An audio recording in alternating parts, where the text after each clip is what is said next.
Y bien, ahora ya centrándonos un poco en la temática que os he traído, esta vez no va a tratar de grandes profecías que impactan mucho aparentemente, pero sabéis, es de esas temáticas que realmente todos debemos conocer, todos. Porque hablar de la apostasía significa algo así como una cosa terrible. Sí, realmente terrible. Definamos primero qué es apostatar. Apartarse de la fe. Y, ¿sabéis? A veces este tema lo podemos encarar solo para adventistas, pero es algo que curiosamente se está oyendo en muchas denominaciones cristianas, incluida la católica.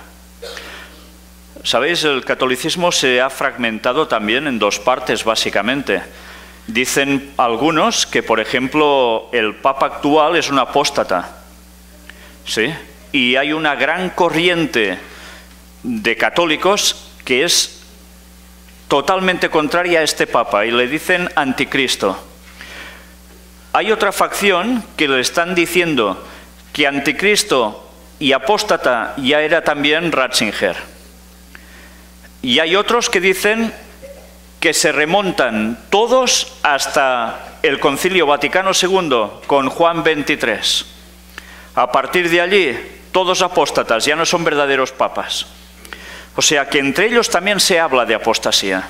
Y os lo digo porque personalmente me escriben muchísimas personas que siguen las temáticas y cuando ven las temáticas precisamente relacionadas con el papado, son los primeros en expresarse contra lo que está aconteciendo en la Iglesia Católica actualmente. Pero claro, hay que aclararles algo. Apostasía, en verdad, no es solo cuestión de los últimos papas, ni del último tan solo. Apostasía en la Iglesia Católica es desde su mismo origen. Porque Biblia en la mano, historia en la mano, lo que hacen es apostasía. Pero muchos de ellos no lo saben. Entonces hace falta que les demos ese mensaje. Pero sabéis, también se habla de apostasía, y yo diría que prácticamente en todas las denominaciones protestantes. Hables con el que hables, te dicen que en su iglesia hay apostasía. A veces nosotros definimos apostasía como el que se va de la iglesia. No es solo el que se va de la iglesia. Se puede estar dentro de la iglesia y estar apostatando. Sí, porque a veces decimos, ya somos de tal denominación, ya somos salvos. Pues no, ni mucho menos.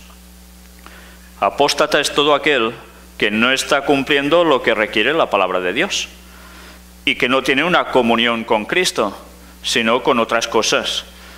Y a veces el fanatismo hace que la gente se cierre y no se plantea si están en apostasía o no. Ya sabéis que el fanatismo es lo peor que puede pasar, porque cuando entra el fanatismo no entra la razón. Entonces a pocas conclusiones puedes llegar. Pero sabéis, entre el mundo protestante hay muchos que también están diciendo que su propia denominación está en apostasía. Y no solo hablo de evangélicos de todas las ramas, sino también incluso de adventistas reformistas.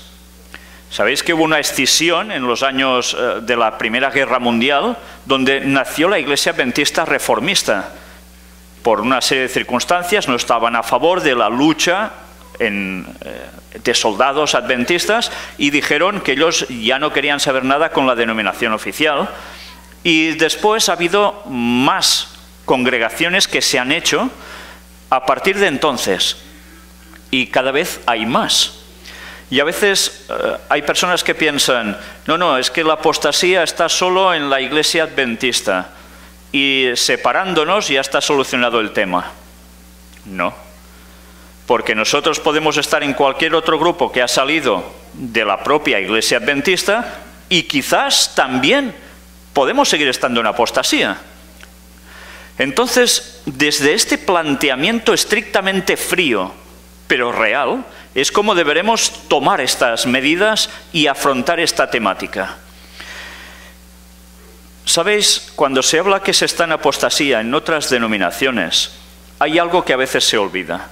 Y ahora también hablo como de iglesia adventista. La apostasía se ha ido produciendo en todas estas religiones porque se dio un hecho hace ya bastantes años que normalmente se pasa por alto. Y es que los jesuitas se dedicaron a infiltrar todas las denominaciones protestantes, y la primera de ellas fue la adventista. Ya sabéis que quien dijo eso, en sus declaraciones, un ex jesuita, precisamente Alberto Rivera, terminó siendo asesinado, envenenado después de varios intentos por sus propios ex compañeros. Entonces, no es de extrañar que la gente protestante que tenía unas ciertas creencias y veían que sus iglesias más o menos se mantenían firmes en eso, aunque quizás evidentemente para nosotros están equivocados en según qué doctrina, se han dado cuenta cómo las cosas están cambiando. Y curiosamente hay además un denominador común para todos, y es eso que vienen a ser esos grupos que se están haciendo tan famosos, tipo pentecostales. Bueno, prácticamente lo mismo que veis aquí: guitarras eléctricas, baterías, alabanzas a Dios, manos alzadas, saltando, gritando, bailando y haciendo movimientos extrañísimos. Esto se está extendiendo. Esto es apostasía. Y muchos de ellos se creen que es adoración a Dios. Bueno, pues deberemos decirles también a estos hermanos de cada, no solo nuestra denominación, sino que decimos, a veces se dice también hermanos cristianos de otras denominaciones. Bueno, no sabemos si son hermanos o no, eso lo sabremos cuando estemos en el cielo, si ellos también van. En principio, hermanos, estrictamente hermanos, son los que guardan los mandamientos, la fe de Jesús y creen en lo que hay que creer. Si no, hay hermanos y hay primos, diríamos, ¿eh? Entonces, eso no quiere decir que tengamos de tener una mala sintonía con ellos. Por nuestra parte, siempre hemos de estar a bien con todo el mundo. Pero ahora ya hemos de centrarnos exclusivamente, y creo que lo necesitamos mucho, y sabiendo de la infiltración que ha habido en todas estas denominaciones, incluida la adventista, hemos de centrarnos obligatoriamente en la Iglesia adventista. Y sabéis, es un tema que, no sé, a algunos les hace quizás gracia el decir, es que la Iglesia está mal, pues voy a ir contra ella. Yo creo que el primer paso es ir contra ese pensamiento. Porque no se trata de ir contra, sino de denunciar lo que se hace mal para que, si puede ser, se cambie. Y si no se cambia a nivel general, que evidentemente ya sabemos que eso no va a suceder, que haya individuos que lo hagan, sean dirigentes o sean fieles laicos, feligreses. Y debemos encarar eso con amor, no con rabia, ni con odio, ni resentimientos. Eso no sirve de nada, porque entonces quien está apostatando seríamos nosotros, porque no tendríamos el carácter de Cristo. Una vez dicho esto, me gustaría volveros a remitir al texto de Isaías que hemos leído en un principio, porque vamos a ampliarlo un poco más. Isaías capítulo 30, versículos del 27 en adelante. Sabéis, a veces en la Biblia quedamos confundidos, porque vemos un subtítulo y decimos, mira, dice el juicio de Jehová sobre Asiria. No sé si en vuestras Biblias pone lo mismo. Normalmente sí, ¿eh? Y cuando vemos esto, al leerlo, automáticamente pensamos, nos habla estrictamente de Asiria. Por tanto, como nosotros no somos asirios y eso es historia pasada, ni nos va ni nos viene. O nos lo tomamos como algo, pues vamos a ver qué nos dice este texto, porque una vez más nos vamos a dar cuenta cómo hay profecías dentro de contextos incluso que parecen que nada tienen que ver. Vamos a leerlo bien. Por cierto, ¿hasta qué hora tengo para hablar? O sea, ya mañana no vais a trabajar, que aún seguiré, ya ves. Bueno, el texto nos dice, y por favor estad atentos mientras vais leyendo conmigo, ¿eh? He aquí que el nombre de Jehová viene de lejos, su rostro encendido y con llamas de fuego devorador, sus labios llenos de ira y su lengua como fuego que consume. Hasta aquí, si solo leo esto, ¿qué os viene a la cabeza? Un juicio de Dios, ¿no? ¿Es que sí? ¿Un qué? Aparte de juicio de Dios. ¿Con qué lo relacionaríais? ¿Hay algo más? Detallando más aún. ¿Cómo? Purificación. Vale. Pues vamos a seguir un poco más, a ver si aún sacamos más conclusiones. Su aliento, cual torrente que inunda, llegará hasta el cuello, para zarandear a las naciones con criba de destrucción, y el freno estará en las quijadas de los pueblos, haciéndoles errar. Fijaos que aquí ya no está hablando solo de Asiria, está hablando de naciones, pueblos. ¿Y en cómo lo está diciendo? ¿En qué lenguaje? De destrucción, ¿no? Pero ¿qué tipo de destrucción? ¿Con qué asociaríamos esto que nos describe en la historia? Y cuando hablo de historia, no solo hablo de historia pasada, ¿eh? ¿Con qué lo asociamos? Falsos maestros, engaños. Uy, iglesia. Zarandeo.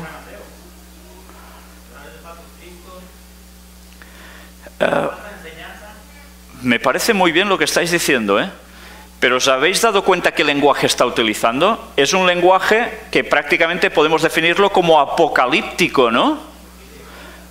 Y en concreto, en un momento especial de la humanidad que aún no se ha cumplido. ¿Cómo se describe que es la segunda venida de Jesús? ¿Viene a nacer en Belén y estaremos allí con una cunita? ¿Cómo se describe la segunda venida de Jesús? Fuego abrasador, todo destruido, todo arrasado, las naciones todas. Nos está hablando de la segunda venida de Jesús, ¿eh? Este es el lenguaje utilizado aquí. Haced comparativa con otros textos bíblicos en general y os daréis cuenta. Por tanto, en una profecía que parece que va solo para Siria, resulta que nos está hablando de la segunda venida de Jesús. ¿Tantas veces pasa eso en profecía bíblica? ¿Recordáis? Hay textos como saldrá estrella de Jacob.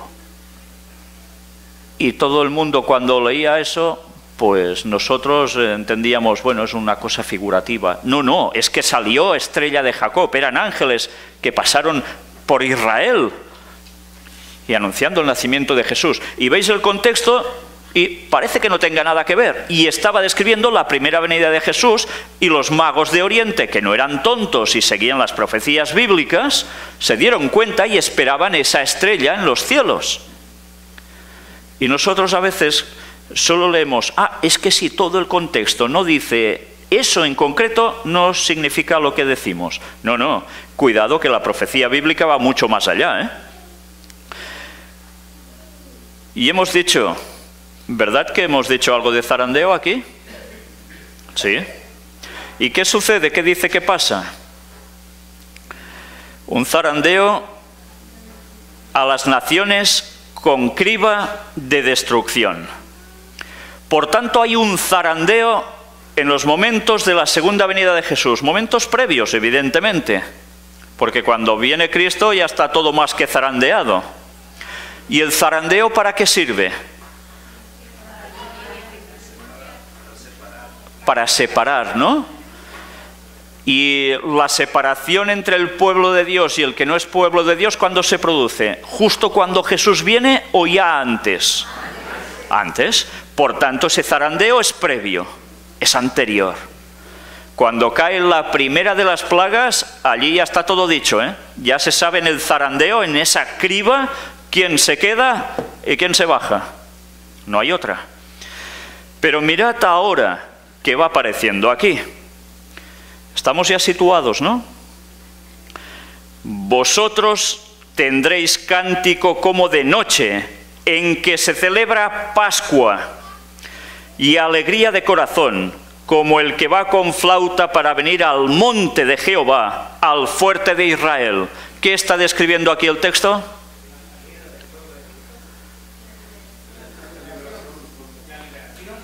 Estamos hablando de la segunda venida, ¿eh? De la segunda venida. Que mientras hay la gran desgracia, el pueblo de Dios, ¿qué hace? Vosotros tendréis cántico como de noche. O sea, alegría, cantando felices, ¿por qué? De noche. Claro, cuando viene Jesús es a la medianoche. Y por si fuera poco, en que se celebra Pascua. Por tanto, ¿cuándo va a venir Jesús? En Pascua. ¿Os dais cuenta? No es ningún invento, es texto bíblico. ¿Y cuándo es Pascua? Primavera, entre marzo y abril. Quien os diga que Jesús viene en otra época del año, lo siento, pero está equivocado. La propia Biblia nos dice que Jesús viene a la medianoche y en Pascua. ¿Y por qué en Pascua? ¿Por qué le da la gana de venir al Señor en Pascua? ¿Os lo habéis planteado?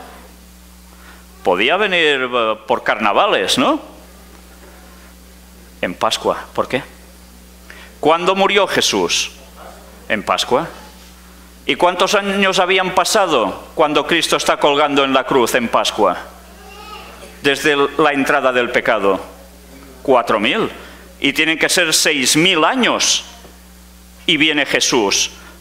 ¿Cuándo va a ser? En Pascua. 4.000 más 2.000. Ya calculáis cuando muere Cristo, ¿no? Pues ya está todo dicho, ¿eh? Y a ver quién contradice esto. Pero por si fuera poco nos va añadiendo más cosas el texto. Y fijaos, pone el zarandeo antes de su venida. ¿Será que tiene que ver algo el zarandeo con el momento del retorno de Cristo? ¿En saberlo? ¿Cuándo? Nos vamos a llevar alguna sorpresa en esta temática, ¿eh? Y no porque lo haya puesto Víctor San Vicens y ya está porque sí, sino porque algo había escrito en los testimonios de Ellen White que cuando leemos bien nos quedamos impresionados. Y espero que a vosotros os pase lo mismo, porque si no tendremos un grave problema, y no entre nosotros, sino con Dios, ¿eh? El texto sigue avanzando y nos dice: Jehová hará oír su potente voz y hará ver el descenso de su brazo, con furor de rostro y llama de fuego consumidor, con torbellino, tempestad y piedra de granizo. ¿Qué está describiendo aquí? Sino la segunda venida. Es evidente, ¿no? ¿Me estoy inventando algo hasta ahora o no?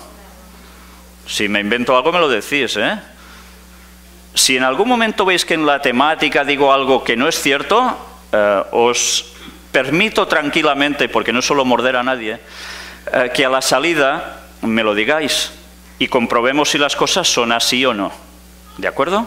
Las cosas frontalmente, bien dichas, se llega a conclusiones. Bien, esto es cuestión de cristianismo, ¿eh? Es una raíz. Y después, fijaos, que ya empieza a hablar, porque Asiria que hirió con vara, etcétera, etcétera. ¿Os dais cuenta cómo en una profecía que parece que solo va para Siria nos está hablando a los que estamos viviendo en el último tiempo? ¿A los que esperamos la segunda venida de Jesús? Mirad si es importante que leamos a fondo nuestras Biblias y pidiéndole orientación al Señor, porque hay detalles que nos pasan desapercibidos hasta que de repente el Espíritu Santo nos dice: mira esto, porque si no nos enteramos. No nos enteramos por ser más guapos y más listos, ¿eh? Es gracias a Dios. Y ahora que ya hemos centrado el tema de la apostasía justo antes de la segunda venida de Jesús y que tiene relación con el momento de su venida, en conocer su venida, en qué momento, vamos a entrar directamente en la apostasía y el mensaje final. Y no sé si os dais cuenta que aquí hay 3 ilustraciones. De hecho, es el resumen de la temática. La foto de un señor, ¿lo conocéis? Ahora normalmente barbas así ya no se ven, ¿eh? Pocas veces. ¿Quién es este señor? ¿Alguien lo sabe? Es Kellogg. Es el señor Kellogg, sí. Lo que pasa es que como está sin cereales cuesta identificarlo, ¿no? Pero bueno. Y lo del medio, ¿qué es? Es el nuevo logotipo, que ya tiene unos años, de la Iglesia Cristiana Adventista del Séptimo Día. ¿Y lo otro qué es? De los 4 ángeles, sí, sí. Es que ya casi que deberíamos tener claro que cuando hablamos de mensaje de 3 ángeles, luego viene el cuarto que se añade, ¿eh? Porque a veces el cuarto lo dejamos por ahí volando, que no se va por ahí volando, sino que viene aquí volando, ¿eh? Porque es el mensaje final, el nuestro. Solo con estas 3 fotos prácticamente ya podía decir apaga y vámonos. Sí, pero no voy a hacer eso porque me habéis llamado para hablar, claro. O sea que vamos a intentar profundizar en todo esto, ¿eh? Y entramos con las 2 apostasías. Hay 2 letras griegas que todos conocéis. Alfa, omega, o sea, sería en nuestro abecedario A, Z, principio, fin. Y la señora de la foto la conocéis de sobras, ¿no? Bueno, esta sí, ¿eh? Ellen White. Ellen White habló sobre las 2 apostasías. Y habló sobre 2 apostasías y ella ya vivió una. Sobre esa una es la que vamos a tratar, pero vamos a empezar leyendo otro texto bíblico. ¿Lo veis bien en la pantalla? ¿Sí? Vamos, bueno, voy a leerlo, ¿eh? Y seguid conmigo la cuestión. Segunda de Tesalonicenses, capítulo 2. Vamos a leer desde el versículo 1. Pero con respecto a la venida de nuestro Señor Jesucristo y nuestra reunión con Él, os rogamos, hermanos, que no os dejéis mover fácilmente de vuestro modo de pensar, ni os conturbéis, ni por espíritu, ni por palabra, ni por carta como si fuera nuestra, en el sentido de que el día del Señor está cerca. ¿Qué está diciéndonos aquí el apóstol Pablo? No os dejéis mover fácilmente de vuestro modo de pensar. O sea que hemos de estar firmes. ¿Pero por qué? Dicen, ni os conturbéis, ni por espíritu, ni por palabra, ni por carta como si fuera nuestra. ¿Os dais cuenta que está describiendo que había alguien que se estaba haciendo pasar por cristiano o podría hacerse pasar por cristiano, incluso escribiendo cartitas como si fueran de ellos? Y no lo eran. Y él advierte, cuidado. ¿Por qué? Mirad, ahora da el motivo. En el sentido de que el día del Señor está cerca. ¿Cuántas veces hemos entendido o captábamos, equivocadamente, que Pablo escribía como si el Señor tuviese que venir ya en sus días? Y no. Pablo mismo dice, en el sentido de que el día del Señor está cerca. Él sabía que en su tiempo el Señor no estaba cerca. Hacía pocos años que se había ido al cielo Jesús. Y él advertía, el Señor no está cerca. Interesante, ¿eh? Y mirad qué más dice. Esto que, ¿sabéis por qué lo dijo Pablo? Él conocía la profecía. Y él como buen judío, estudioso profundo de las Escrituras, sabía que el mundo duraría 6.000 años, porque eso es lo que aprendían ellos. Y eso lo pudimos ver la otra vez que vine con la presentación de temas. Ellos ya sabían que el mundo tendría 6.000 años y después vendría el Mesías. Pero mirad qué va diciendo. Nadie os engañe en ninguna manera, porque no vendrá sin que antes venga la apostasía. Y se manifieste el hombre de pecado, el hijo de perdición, el cual se opone y se levanta contra todo lo que se llama Dios o es objeto de culto, tanto que se sienta en el templo de Dios como Dios, haciéndose pasar por Dios. No sé si estáis percibiendo algo aquí. Sin que antes venga la apostasía. Por tanto, ¿a quién está describiendo aquí el apóstol Pablo? Al papado. Por tanto, él sabía, Jesús no va a volver antes de que aparezca el papado. Sí, Él ya sabía que actuaría así el papado, como lo describe. ¿Y cuántas veces no hemos dicho que el Papa se sienta como si fuera Dios, haciéndose pasar por Dios? El vicario de Cristo, el vicarius filii Dei, etcétera, etcétera. Pero cuidado, cuidado, porque esto nos está llevando más allá. ¿Hay profecías de doble cumplimiento o no? Sí. Es que sí. Si nos damos cuenta, nos está diciendo también que Jesús no volverá hasta que haya una tal apostasía y en la cual, ¿quién más se está haciendo pasar por Dios o se hará definitivamente pasar por Dios de aquí a un tiempo? Satanás haciéndose pasar por Cristo. ¿Y qué hará? Sentarse en el lugar donde estaba el trono de Dios para hacer creer a la gente que Él es el Mesías. ¿Y eso dónde será? ¿En Barcelona? ¿En China? ¿En Jerusalén? Claro. Por eso se debe levantar el tercer templo judío, que pasará a ser, no sé cómo, el lugar donde el Vaticano pondrá su trono. Y eso es lo que nos narra Daniel también, en el capítulo 11, versículos finales. Por tanto, habrá otra gran apostasía que llevará al mundo al gran engaño total, absoluto. Y mirad qué más va diciendo. ¿No os acordáis que cuando yo estaba todavía con vosotros os decía esto? Y ahora vosotros sabéis lo que lo detiene, a fin de que a su debido tiempo se manifieste. Porque ya está en acción el misterio de la iniquidad, solo que hay quien al presente lo detiene, hasta que él a su vez sea quitado de en medio. O sea que en su tiempo, ¿quién estaba trabajando ya? Ese misterio de iniquidad que terminaría siendo el papado. Pero el papado no surgió en los años 400. ¿Y cómo es que dice que ya estaba trabajando el misterio de iniquidad? Porque alguien de su tiempo, que ya se hacía pasar por cristiano, mandando cartitas por aquí y por allá, y haciendo otras cosas, terminaría creando el papado. ¿Y quiénes eran estos? Los judíos. Los judíos. Los judíos utilizaron a los romanos, los mismos que asesinaron a Cristo, que lo rechazaron, crearon el movimiento gnóstico.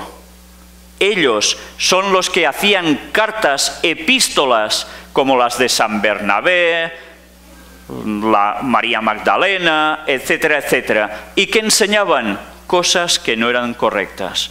Y así desviaban el panorama de lo que auténticamente fue Jesús. Y al final pensamos, ¿por qué hicieron esto? Porque los judíos, ¿qué hicieron en el año 34? Mataron a Esteban y ¿qué empieza? La persecución contra los cristianos. Y como no podían terminar con ellos porque mataban uno y salían como setas unos cuantos más regados por su sangre, ¿qué pasaba? Infiltraron el cristianismo. ¿Y qué mejor forma de hacerlo que el gnosticismo? Mezclaron espiritismo con cristianismo. Y mucha gente se tragó eso. Con el paso del tiempo, esos mismos pensamientos llevaron hasta la masonería. Pero fueron más astutos. Y llegó el punto en que crearon el catolicismo para hacerse pasar por auténticos cristianos sin serlo. Y otra vez pegar los cambios que pretendía Satanás a la palabra de Dios. ¿Y qué iba a pasar si a los cristianos se les daba paz y tranquilidad y ya no se les perseguía? ¿Cuándo está en mayor peligro el pueblo de Dios? ¿Cuando hay persecución? Hombre, sí, físicamente está en mayor peligro. Pero ¿y de aquí? ¿Cuándo está en mayor peligro? Cuando hay paz. Porque, como nos gusta estar tranquilitos, ¿eh? ¿A quién le gusta que le persigan? O que le insulten por creer. O a nadie. Satanás no es tonto, ¿eh? Mirad cómo ha ido trabajando. Y el apóstol Pablo nos estaba describiendo ya esa situación.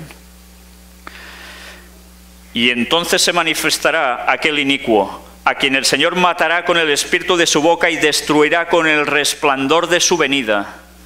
inicuo, cuyo advenimiento es por obra de Satanás, con gran poder y señales y prodigios mentirosos. ¿Os dais cuenta cómo está mezclando el papado, pero después también está mezclando la aparición de Satanás como Jesús, como si fuera el Cristo? Ellen White misma sitúa este texto señalado a Satanás, aplicado a Satanás. Y con todo engaño de iniquidad para los que se pierden, por cuanto no recibieron el amor de la verdad para ser salvos. O sea, que en el último tiempo habrá gente que habrá rechazado el mensaje, y Dios lo va a permitir porque habrán rechazado la verdad y ya no serán salvos. Por esto Dios les envía un poder engañoso para que crean la mentira, a fin de que sean condenados todos los que no creyeron a la verdad, sino que se complacieron en la injusticia.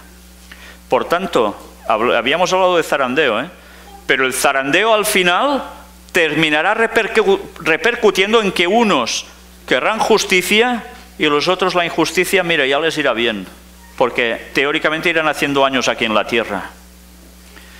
Y no será así, claro. Pero nosotros debemos dar siempre gracias a Dios respecto a vosotros, hermanos amados por el Señor, de que Dios os haya escogido desde el principio para salvación, mediante la santificación por el Espíritu y la fe en la verdad, a lo cual os llamó mediante nuestro Evangelio, para alcanzar la gloria de nuestro Señor Jesucristo. Así que, hermanos, estad firmes y retened la doctrina que habéis aprendido, sea por palabra o por carta de ¿quién? ¿De los otros? Nuestra. Y el mismo Jesucristo, Señor nuestro, y Dios nuestro Padre, el cual nos amó y nos dio consolación eterna y buena esperanza por gracia, conforte vuestros corazones y os confirme en toda buena palabra y obra. Por tanto, el cristiano deberá tener la doctrina pura que está aquí, no inventos de nadie, sino la que está aquí. Y además, ¿qué deberá hacer? Andar rectamente, la obra. ¿Estamos situados ahora en el contexto del zarandeo final? Pues ahora vamos a empezar a introducirnos directamente en la primera apostasía, que provocó un gran zarandeo, y ya sabemos cuándo, ¿no? Prácticamente en los principios de la Iglesia Adventista. ¿Y cómo se produjo todo esto? Pues veamos, Mensajes Selectos, escrito por Ellen White, tomo 1, capítulo 25, el fundamento de nuestra fe. ¿Os lo abrevio un poquito para ir más deprisa? ¿Sí? Bien. Os voy a leer solo unos pocos textos para introducir la cuestión. El Señor pondrá nueva fuerza vital en su obra a medida que los instrumentos humanos obedezcan la orden de avanzar y proclamar la verdad. El que declaró que su verdad brillaría para siempre, proclamará esa verdad mediante mensajeros fieles que darán a la trompeta un sonido certero. O sea, la trompeta no era ¡pep! No, será ¡pop! Certero el sonido. Esto es interesante, porque quiere decir que mientras habrá habido muchos otros que la trompetilla sonará un poco así como de feria. El mensaje final es certero. Y cuando un trompetazo de estos suena, ¿qué causa en la gente? Claro, una expectación, una alerta, una conmoción. La verdad será criticada, desdeñada y ridiculizada. Pero mientras más cerca se la examine y se la pruebe, más brillará. Pues mirad qué va diciendo ahora. Como pueblo hemos de mantenernos firmes en la plataforma de la verdad eterna que ha resistido la prueba y el examen. Hemos de aferrarnos a las seguras columnas de nuestra fe. Los principios de la verdad que nos ha revelado Dios son nuestro único fundamento verdadero. Nos han hecho lo que somos. El tiempo transcurrido no ha disminuido su valor. El enemigo se esfuerza constantemente por sacar esas verdades de su marco y poner en su lugar teorías espurias. Introducirá todo lo que pueda para llevar a cabo sus designios engañosos. Pero el Señor hará surgir a hombres de percepción aguda que darán a esas verdades su debido lugar en el plan de Dios. Esto es profecía. ¿Estaba hablando de pasado? Futuro. Aquí fijaos que los verbos están en futuro. ¿Y por qué están en futuro? A medida que vayamos viendo todo esto entenderemos por qué. Allí era el momento en que empezaba la apostasía alfa. No solo empezaba, sino que ya estaba actuando. Y Ellen White ya no está hablando solo de esa, sino que habla en futuro, porque sabía que iba a pasar algo también posteriormente a esta apostasía. He sido instruida por el mensajero celestial de que parte del razonamiento del libro Living Temple, Templo Viviente, es malsano y que ese razonamiento descarriaría la mente de aquellos que no están plenamente establecidos sobre los principios fundamentales de la verdad presente. Introduce aquello que no es nada sino especulación en cuanto a la personalidad de Dios y dónde está su presencia. Nadie en esta tierra tiene derecho a especular sobre esa cuestión. Mientras más se discutan las teorías fantásticas, los hombres sabrán menos de Dios y de la verdad que santifica el alma. Mirad, ella estaba hablando del libro que escribió precisamente el señor que hemos visto antes, el señor Kellogg. Kellogg, conocido por ser un gran médico naturista, conocido por ser el inventor de los cereales que tantísima gente desayuna. Este señor escribió un libro que él mismo dijo que estaba apoyado en todo por Ellen White. Y tenía que ver con la personalidad de Dios y dónde está su presencia. ¿Sabéis? Cuando empezamos a ver ¿qué había en ese libro? Supongo que ya lo sabéis. Panteísmo. ¿Qué es el panteísmo? Pues es algo que, si habéis visto alguna película, como es Star Wars, la Guerra de las Galaxias, supongo que todos recordaréis eso de que la fuerza te acompañe. ¿Os suena, no? Algo así. La fuerza. La fuerza está en todas partes. La fuerza la puedes sentir en ti. La fuerza está en cada objeto, se te transmite y tú puedes controlarlo todo. Ese concepto que apareció en esa película proviene de una creencia de un pueblo de la India, pero que además, de hecho, está en todas las culturas paganas. Walt Disney. ¿Habéis visto dibujitos de Walt Disney? Sí, ¿no? ¿Y os acordáis de una película llamada Pocahontas? Pocahontas va hacia un árbol y el árbol, que tiene napia, o sea, nariz, ojos y tal, ¿y qué hace? Bla, bla, bla, bla. Tienen un diálogo con un árbol. Eso es muy común, ¿no? Nosotros vamos por la calle y hablamos con un árbol como si nada. Si haces eso, lo primero que hacen es encerrarte, ¿no? Bueno, pero en cambio esto es una creencia muy afincada. Porque eso mismo, ya no digo solo de un árbol, sino de cualquier cosa, es lo que es el panteísmo, que hay una fuerza que está en todas partes, que tú puedes aprovecharte de ella, que puedes comunicarte con ella, y así te dirige. Es como si te conectaras a un macroordenador que te pasa los datos y te ayuda en todo. Más o menos para que me entendáis en lenguaje moderno, esto es lo que viene a ser el panteísmo. Y el problema estaba en que este señor decía que sí, que el Espíritu Santo era ¿qué? Era una fuerza. Pero también él no negaba, y luego lo podremos ver, que fuera una persona.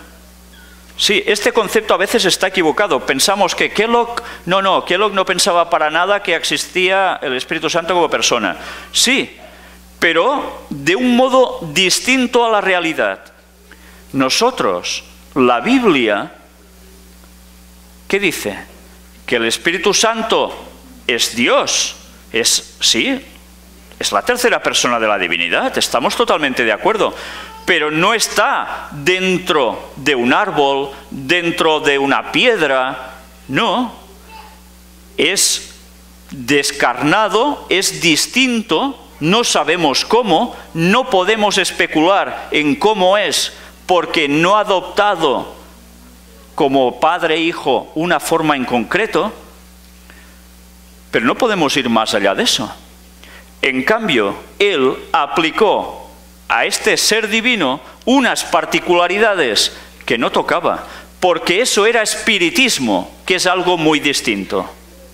¿Cómo sanan en algunas terapias de la nueva era?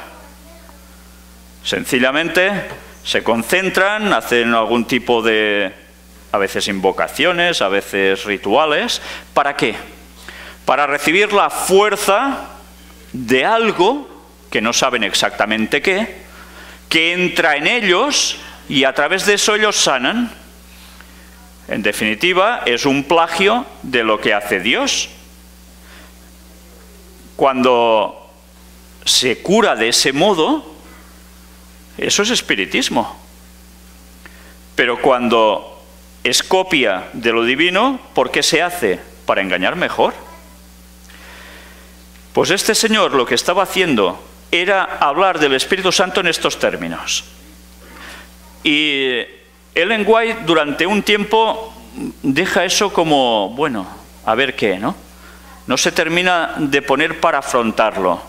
Pero entonces ella recibe un sueño. Y ese sueño tiene que ver con un barco. Sueña de que un barco va hacia un témpano de hielo, un iceberg, ¿no? ¿Le llamáis en inglés? Y cuando está ya acercándose, claro, lo lógico, pensando para muchos es, ¡uy, lo esquivo! Pero ella oye una voz que dice, nada, dale, todo recto, a toda máquina contra él. Y ve en el sueño que el barco impacta contra el iceberg, se desmembra, caen trozos de hielo de ese grandioso témpano. El barco dice que se sacude todo de arriba abajo, pero no se hunde, no se rompe, sino que aguanta y sigue y sale triunfante. Os suena un poco también a historia tipo Titanic, ¿no? ¿Es que sí? Aunque en verdad la historia del Titanic es otra que los jesuitas no os van a contar nunca, de cómo lo hundieron, ¿eh? Pero bien, para que tengáis un concepto de qué es eso, ¿no? Y Ellen White entonces entiende algo. Dios le está diciendo que tiene que afrontar esa apostasía. Sabéis, entre Ellen White y Kellogg había una gran relación. Ella le sufragó gastos para que fuera a estudiar más medicina, etc. Era más joven que ella. Y lo tenía prácticamente como a uno más de su familia. Tenían un gran contacto. Y el señor Kellogg, después, por unas cosas que ya veremos, llega a escribir esto. ¿Y sabéis qué hace? Resulta que le da por querer que ese libro se imprimiera en las imprentas precisamente de la Iglesia Adventista, si no recuerdo mal, en Battle Creek mismo. Sí, ¿eh? Y en esos momentos, cuando todo está a punto para imprimirse, hay unas ciertas reticencias. Ellen White advierte que no, y resulta que se incendia la imprenta y se incendian y las planchas donde el libro tenía que aparecer, bueno, se fulmina. Pero él no se dio por aludido, el señor Kellogg, sino que siguió hasta que el libro se publicó. Y hubo mucha gente adventista que aceptó esta falsa doctrina. Entonces esta doctrina tenía que ver con el Espíritu Santo. ¿Sabéis? Hay algo que debemos tener presente. Ella, mientras está hablando de esto, resulta que también dice que eso a ella le afectó tanto, pero no tanto como lo que vendría después. ¿Y qué es lo que vendría después? Si hay una apostasía alfa, habría una apostasía omega. Aquí tenéis todo el relato, os lo voy pasando. Lo podéis leer en vuestras casas si tenéis el libro, si no, lo podréis tener aquí. Ya veis, le decía, hazle frente, y lo hizo. Y llegó un momento en que el hijo, precisamente, de la señora White, le dijo, mamá, tienes que leer al menos unas porciones de este libro para ver de qué se trata y afrontarlo. Y ella lo hizo. Cogieron, empezaron a leer algunas secciones, vieron de qué iba, y ella entonces le escribe directamente al señor Kellogg y le dice, esto no es así. Estás mezclando cosas ciertas con cosas que no son. Estás mezclando textos bíblicos mal interpretados, que parecen muy acertados, pero estás llevando al error. Y Kellogg dijo, es verdad, me arrepiento. ¿Sabéis qué hizo? Volvió a revisar el libro y rectificó una serie de cosas, pero seguía estando el veneno en ese libro. Y Ellen White se siguió oponiendo a que se echara adelante la impresión de ese libro en las imprentas adventistas. Pero él al final se salió con la suya por otros lados y lo hizo. Cuando esto pasó, la Iglesia fue realmente sacudida, zarandeada, como ese buque cuando impactó con el témpano de hielo. Sí, se perdieron personas porque aceptaron eso y se apartaron de la fe. Pero el barco siguió. La Iglesia aguantó. La auténtica Iglesia aguantó con las auténticas creencias. Pero el daño había sido muy grande. Tan grande que hubo numerosas bajas. Pero resulta que Ellen White escribe algo más. Aquí tenéis un resumen de lo que Ellen White dice que llegaría a pasar con la próxima apostasía. Aún no hemos terminado con la primera, pero quiero mostraros esto porque es lo que nos va a servir ya para tratar a partir de mañana y el otro. La proclamación del mensaje del tercer ángel sería detenida. ¿Cómo puede ser eso? Está hablando de la misma Iglesia adventista, ¿eh? ¿A la Iglesia adventista le interesaría frenar el mensaje del tercer ángel? Es raro, ¿no? Cuando conocemos el tema de la infiltración y de la gente que ya le va bien estar tranquilitos, aunque no sean infiltrados, y de esos hay muchos más que de infiltrados, esto acabará siendo una realidad. Es más, os digo, no acabará siendo una realidad, es ya una realidad. Y ya lo iremos demostrando. Se mostraría indiferencia a las señales de los tiempos. No importa lo que está pasando. Vosotros estad preparados como si Cristo viniese hoy. Lo demás no importa. Jesús dio la profecía para distraerse, se ve. Os digo antes estas cosas que sucedan, para que cuando suceda, creáis. Y ahora la corriente es, déjate de lo que está pasando en el mundo. No importa. No importa. Sí, atentos a las señales. Si el Evangelio será predicado, ya está, y vendrá Cristo. Y cuando Él quiera, vendrá. Y algunos dicen, y puede venir mañana mismo. ¿Y vosotros os lo creéis eso? ¿Por qué no creéis que Jesús puede venir mañana mismo? Claro, faltan que se cumplan una serie de señales. Pero hay pastores, y os lo digo por experiencia, que dicen, ¡buah! Pero el Señor puede pasarse esas señales por alto y venir ya si quiere. Claro que podría hacer eso, para eso es Dios. Pero como Dios no es traidor y avisa a los profetas antes de las cosas sucedan para que no nos coja nada desprevenidos, resulta que esa profecía se da por amor a nosotros. Y nosotros la debemos conocer y la debemos dar a conocer a los demás para que se preparen cuando vean el cumplimiento de las cosas y digan, anda, pues es verdad. Entonces Dios existe, la Biblia es cierta y lo que enseñan estas personas también. Por tanto, me preparo porque todo apunta a que Jesús vuelve muy pronto. Pues las señales de los tiempos importan poco, dicen. Os estoy diciendo que he vivido las dos primeras experiencias desde ya hace unos cuantos años en la Iglesia Adventista. Esto no es ciencia ficción. ¿Sabéis? Algunos dicen, Elena White, ¿qué va a ser profetisa? Si solo se copió cosas de los demás y no sé qué, era una masona. Todos estos señores, ojalá llevaran años dentro de la Iglesia Adventista y ojalá hubieran leído sus escritos a fondo y hubiesen visto cómo lo que ella escribió hace más de 100 años largos, resulta que ahora algunos lo estamos viviendo en la propia piel. Se promovería un sistema de adoración que desvíe la mente de Dios con una música no santificada. Eso sucedió ya en sus momentos, también en la alfa, pero también lo será en la omega. Música no santificada. Lo que está de moda. Es que si a los jóvenes no les damos esto, se van.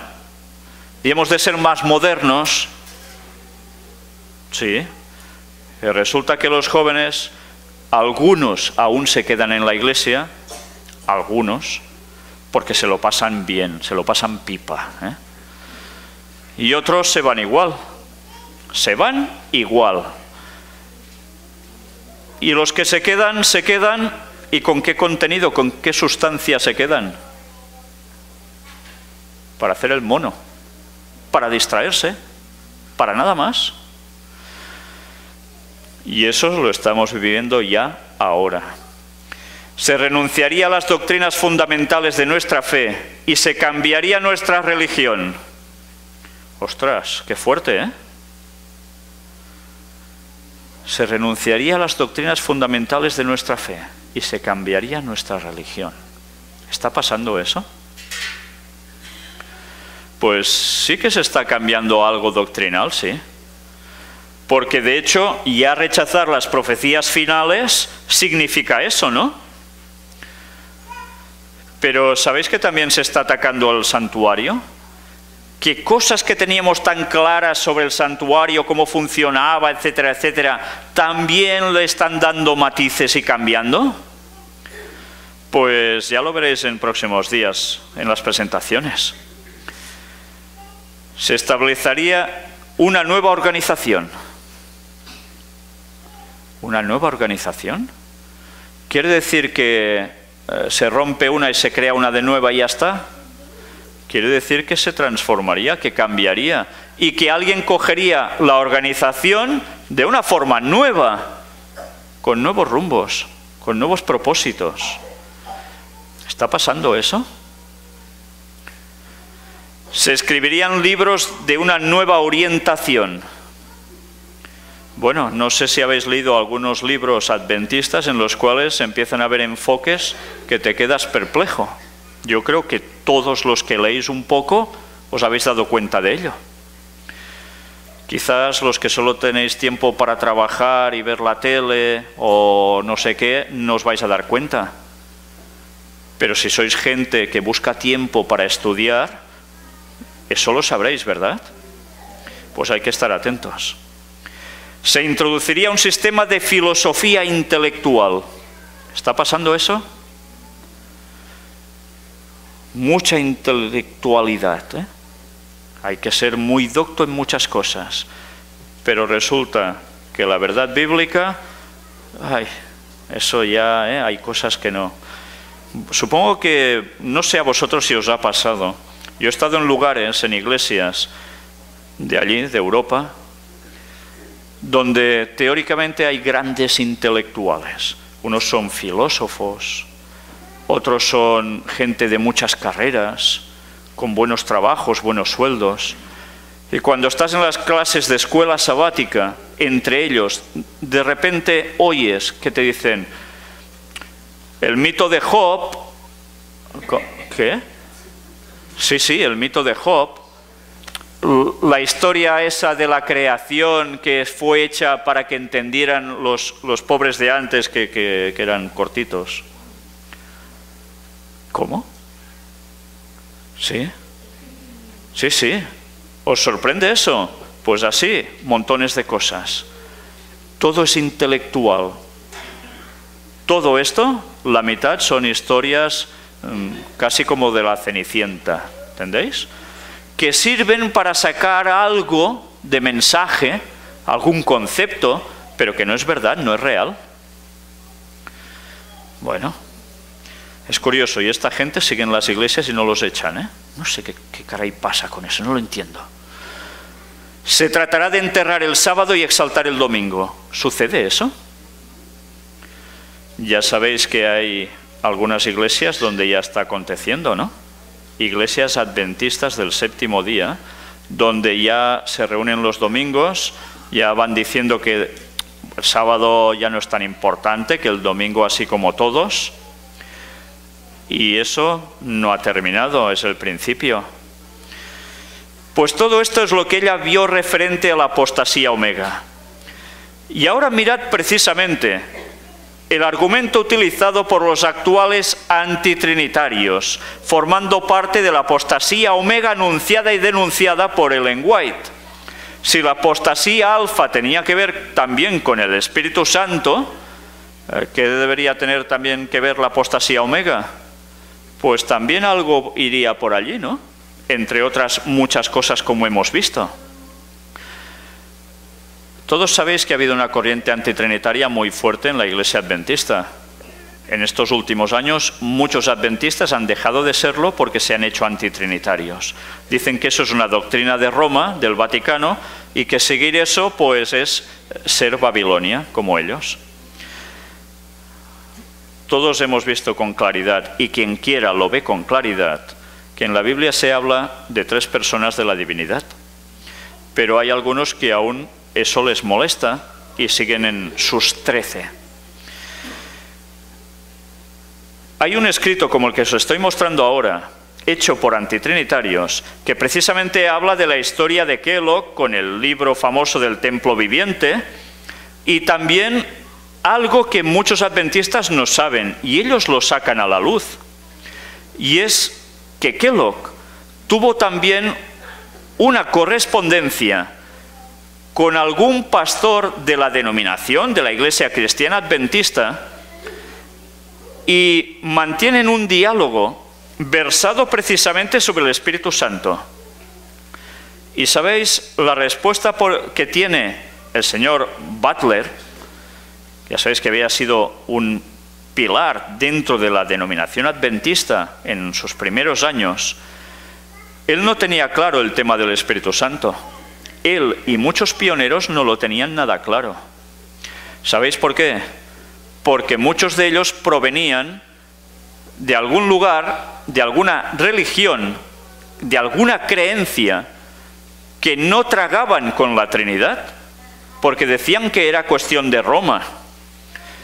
Pero lo que algunos de ellos ignoran, antitrinitarios actualmente, es que esto salió de alguna religión también muy concreta, de la ciencia cristiana, en la cual quien estaba detrás era una persona del mundo del espiritismo, y mezclaba el cristianismo con lo que no era, y divulgaba esos conceptos. La Trinidad, nada. Bueno, todo esto, si tenéis alguna duda y queréis saberlo, en el blog del Gran Engaño vais a encontrarlo. Hay 9 temas dedicados al Espíritu Santo, donde todo esto se explica, y vale la pena conocerlo para que tengáis argumentos y podáis decírselo a esta gente. Pero ya os digo, no penséis que van a cambiar radicalmente todos, ¿eh? Y os lo digo por experiencia, porque siguen R que R y que tiene que ser lo que ellos dicen sí o sí. Gracias a Dios ha habido ya bastantes personas que se han dado cuenta de que eso es un engaño, pero otros no se quieren dar cuenta. Ellen White tuvo que aclarar después, en varios escritos, cómo el Espíritu Santo es la tercera persona de la divinidad. Y sabéis, esta gente trinitaria dice algunos de ellos dicen que estos textos fueron añadidos después, que no los escribió Ellen White. Bueno, cuando hay los escritos originales se demuestra que eso es mentira. Ellen White escribió eso y le dio la aprobación. Por tanto, que no nos mientan. Pero son cosas que nosotros debemos conocer, ¿eh? Sobre todo esto, llega un punto en que veremos que también utilizan algo. Mirad cómo ellos mismos recogen este escrito de Ellen White de 1904, un artículo llamado El fundamento de nuestra fe, precisamente, que está en Mensajes Selectos, y habla de algo que ya hemos visto un poco antes. Pero mirad qué nos dice. Como pueblo hemos de mantenernos firmes en la plataforma de la verdad eterna que ha resistido la prueba y el examen. Hemos de aferrarnos a las seguras columnas de nuestra fe. ¿Lo recordáis, no? Pues así va siguiendo, y hablan de Living Temple. Ellos utilizan ese escrito para decir que Ellen White misma ya apoyaba el antitrinitarismo. Y eso no es verdad. Pero mirad qué citas también llegan a recoger. Las teorías espiritualistas acerca de la personalidad de Dios, seguidas hasta sus conclusiones lógicas, destruyen todo el sistema cristiano. Y ellos toman esto para decir que el Espíritu Santo no es Dios. En verdad ella no estaba diciendo esto, sino que precisamente no creer en el Espíritu Santo como la tercera persona de la divinidad y teniendo un papel que no es la fuerza, sino que es persona como tal, destruye el sistema cristiano. Ellos lo cogen al revés. Mirad qué fácil es girar las cosas, ¿eh? Después también añaden otra cita de Ellen White que dice: no os engañéis, muchos se apartarán de la fe prestando atención a espíritus engañadores y a doctrinas de demonios. Tenemos ahora delante de nosotros el alfa de este peligro. La omega será de una naturaleza asombrosísima. ¿Os dais cuenta? Ya no voy a hablar ahora ya de ellos lo que dicen o dejan de decir, sino que Ellen White habló. Tenemos ahora delante de nosotros el alfa de este peligro. Es lo que estaban afrontando en esos momentos con el señor Kellogg. La omega será de una naturaleza asombrosísima, no asombrosilla, no, sísima, impresionante, que la alfa va a ser casi de risa a su lado. Y veremos si es verdad o no. Ya lo veremos. Pero ella tenía claro que la omega sería muchísimo peor, basado en ciertas cosas y paralelismos con la primera, pero aún iría mucho más allá. Mirad que llega a escribir también Ellen White. El templo viviente, es el libro, contiene el alfa de esas teorías. Sé que la omega seguirá poco después y temblé por nuestro pueblo. Temblé por nuestro pueblo. Ella no dice que tembló por la apostasía alfa. Tembló por la que iba a venir. Y esa no es algo que esté solo en el futuro aún. Empezado hace unos años. Pero aún no se ha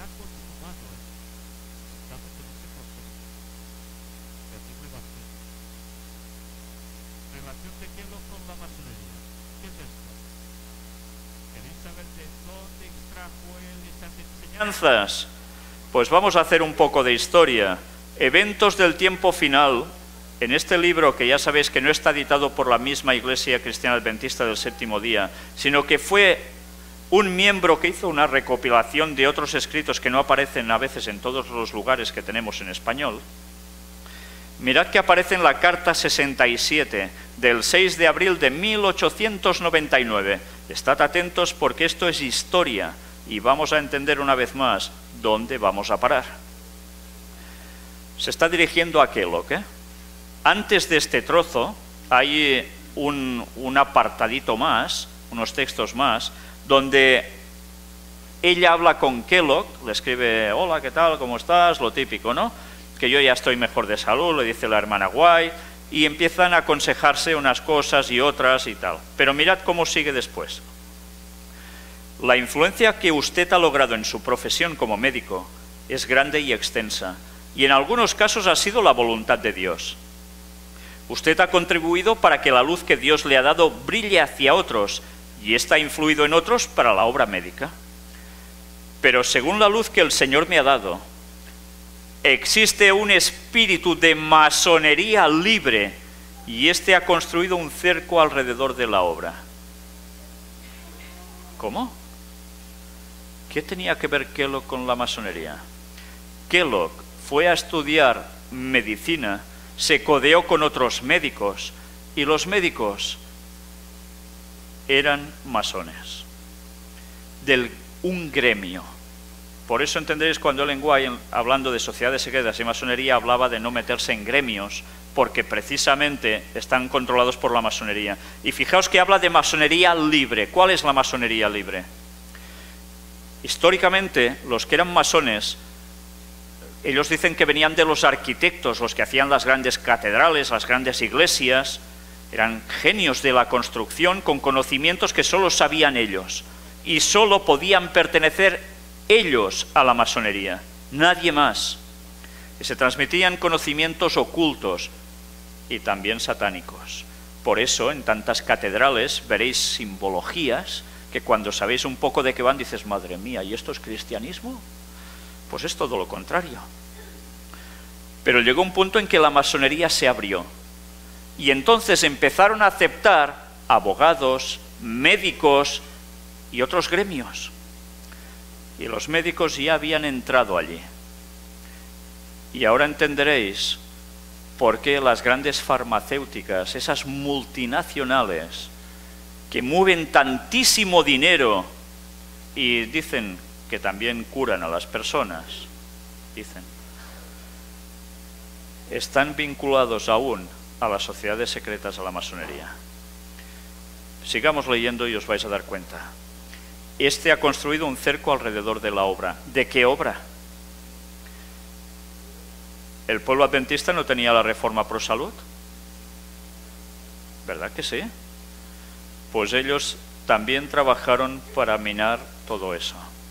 Y cogieron cosas de lo que el pueblo adventista había abrazado y lo fueron mezclando con otras. Y después ya todo fue derivando también a otras cuestiones como solo el medicamento, tal como lo conocemos prácticamente ahora. La antigua práctica tradicional ha sido exaltada como el único método verdadero para tratar la enfermedad, y este sentimiento se ha propagado considerablemente entre los médicos conectados con usted. En ciertos casos, han acudido a las drogas para quitar la fiebre, según creían ellos. En varios casos, este método interrumpió la fiebre y otras enfermedades, pero esto ha afectado al hombre entero. El Señor ha tenido el agrado de presentarme este asunto en forma clara. No es necesario que la fiebre se trate con drogas. La naturaleza tiene sus propios recursos para manejar mejor y con más éxito los casos más difíciles. Cuando habla de drogas también está hablando de medicamentos en general, ¿eh? No creáis que solo es toma un chute de marihuana y de no sé qué y de no sé cuál. No, no. El Señor bendecirá al médico que dependa de los métodos naturales, ayudando a cada función de la maquinaria humana para que actúe por sus propios medios la parte que el Señor ha establecido para que se restaure a sí misma y funcione correctamente. Doctor Kellogg, Dios lo ha favorecido con la fraternidad médica y Él desea que mantenga ese favor, que tenga un buen trato con ellos. ¿Por qué? Porque evidentemente les podría nutrir de la verdad, tanto del mensaje de la Reforma pro salud como del mensaje bíblico, del mensaje adventista. Pero en ningún caso debe usted, como lo hacen los otros médicos del mundo, exaltar la alopatía sobre toda otra práctica y llamar a todos los otros métodos curanderismo y error. Mirad, él se fue desviando hacia eso. Y mirad qué va diciendo ahora. Se han perdido vidas en su sanatorio porque les han administrado drogas y éstas no le han dado oportunidad a la naturaleza para hacer su obra de restauración. Por tanto, a través de medicamentos de esos, gente muriéndose dentro de la institución. Interesante, ¿eh? La medicación con drogas ha roto el poder de la maquinaria humana y los pacientes han muerto. Otros han llevado las drogas consigo, quitándole la eficacia a los remedios simples que dispone la naturaleza para restaurar el sistema.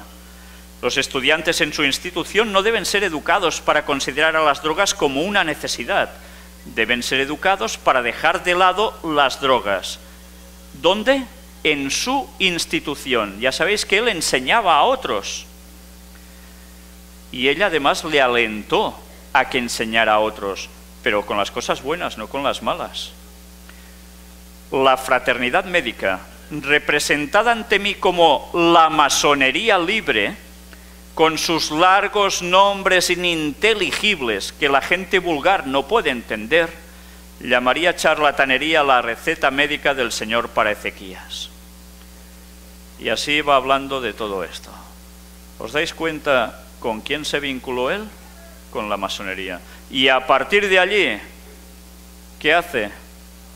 Coger esos conceptos que tiene la propia masonería y pasarla al cristianismo y hacer del Espíritu Santo una fuerza. Mirad cómo las creencias de la masonería se infiltraron en cristianismo antes de la Iglesia Adventista. Pioneros, sin querer, sin saberlo, cayeron en ese engaño y posteriormente vuelve a hacer lo mismo. Satanás no va a parar nunca.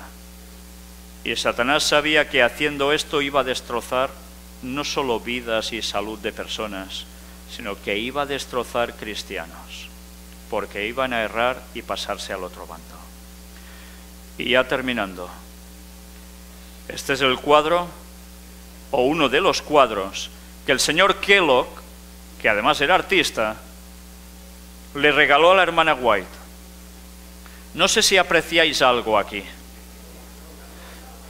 Se ve de lejos, ¿eh? Hasta yo sin gafas casi lo veo. Pues, si os dais cuenta, este cuadro contiene grandísimas verdades. Si miráis a la izquierda de la imagen, aquí quizás no sé si lo veréis muy nítido. A la izquierda hay el paraíso y un ángel haciendo fuera a Adán y Eva. O sea, parte desde la entrada del pecado. Después aparece Caín y Abel muerto en el suelo, con un altar al lado. Después se ve un sacrificio de un animalito y el sumo sacerdote ante un altar quemando. Si miramos después, todo esto está en la sombra de la cruz de Jesús. Mirad que todo en el suelo hay una sombra que es la cruz y allí aparece Jesús clavado en la cruz. Y al lado de Jesús, ¿qué se ve? La Santa Cena. Detrás de la cruz ya se ven personas de tiempo actual en su época, un matrimonio parece ser, o algo así, una pareja, mirando hacia la cruz, y detrás de ellos un caminito que lleva una vez más como a un paraíso, donde arriba se ve un hombre sentado con una hoz, por tanto ya sabemos lo que es, ¿no? El juicio por parte divina, y un poco más arriba, a su lado, la Nueva Jerusalén. Pero resulta que en medio de todo esto hay un gran árbol con una copa impresionante, donde entre medio de las ramas aparece un ojo desprendiendo, emitiendo luz hacia todos los lados. Todos recordáis cuando vine la anterior vez, ¿no? Estuvimos hablando del significado de este ojo iluminado. Y además cuelga del árbol los mandamientos.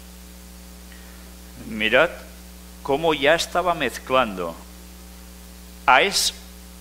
¿Cómo os diría yo? ¿Os habéis dado cuenta que cuando he leído lo que Elena White dice de los nombres que utiliza la masonería, ininteligibles, ¿por qué? Que son largos y que quieren decir cosas que la gente común no entiende.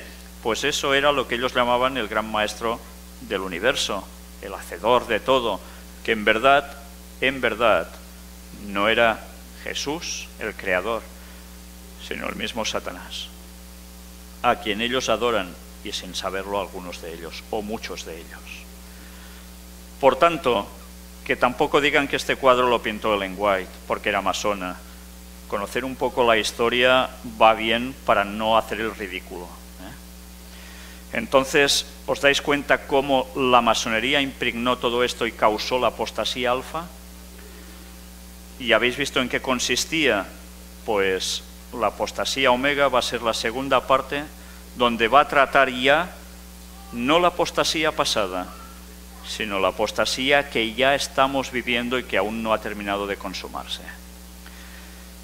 Por mi parte hoy nada más. Creo que habéis tenido bastante para pensar en todo esto y preparaos porque lo de mañana ya empieza a ser fuerte. Empieza a ser fuerte. No sé si me dará tiempo a exponer todo el material que os he traído. No lo sé, lo intentaré. Pero tened presente que conocer esto es clave para poder salvaros. Sí, sí, os digo la verdad, para poder salvaros. Porque los engaños de Satanás van a ser casi perfectos. Por tanto, que el Señor nos ayude a tener una mente aguda para saber discernir y que el Espíritu Santo sea el que nos guíe a toda la verdad. Amén, hermanos.